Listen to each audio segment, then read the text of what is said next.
All right, it is Saturday morning, November 28th, pouring down rain, about 4:30. Got to sleep a few hours after playing a show in Cedar Park last night, and now this is how the day starts to play my first Opry.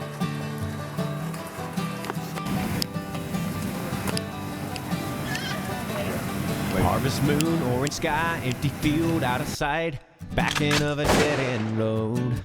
Long necks by the case, stacked up on diamond plates, JBL sitting high on poles. So my debut at the Grand Ole Opry started really early in the morning, and it was a cold, rainy day in Nashville, end of November. The cool thing about this debut for me is it's at the Ryman Auditorium, which is amazing because that's where all the history is. That's where I started following the Opry. That's where the greats that invented country music all shared this stage together. So we make it up to the third floor, make it into the dressing room, and kind of get parked a little bit, get unpacked, and then I need to go meet the band. There's going to be a house band playing my two songs, and this is no ordinary house band. These guys are musicians that are famous Nashville studio cats that have played on so many hit albums that you heard in the 90s and early 2000s, and now they use this as a house gig because they all love the Opry. What made this Opry very special for me is I brought my grandmother with me. She is what started country music with me. She's the one that introduced it to me and gave me my first guitar. We used to listen to music as long as I have a memory. I was listening to country music with my grandmother. It's just so appropriate that now, my first time at the Opry, she's going to be sitting on the side of the stage with me. So that's a memory I'll have forever. I think every time I walk back in that building, I'll think about my very first time and having my grandmother by my side, because those days, I won't always have these days, and it'll just be a memory.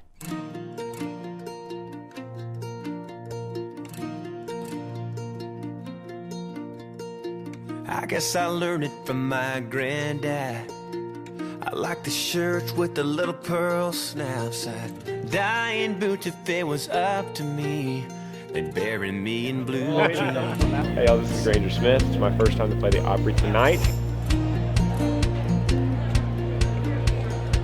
Couldn't be a cowboy, I'm 100 years late. I'm a 6-string poet and a radio slave. I never asked.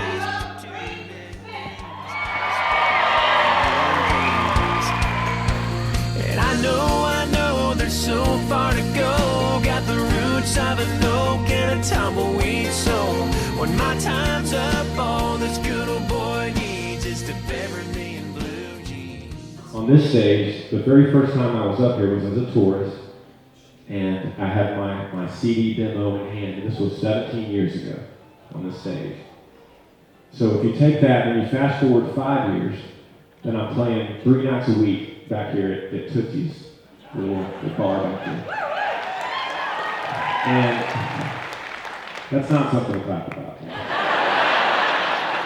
One of those weekly shows was Monday morning, 10 a.m. to 2 p.m. This is me and my guitar playing to most of the time one bartender. After those shows, I come out, right back out this back door into this alleyway, right? And I look up into the bricks of the Ryman. And I know full well who's been on the stage, right? Who's come in that back door. That means the world to me. And that was my hope. That was my dream is man, I could get through these crummy Monday mornings one day. Who would have thought 17 years later, but so here on the 90th anniversary, you guys are witnessing this record.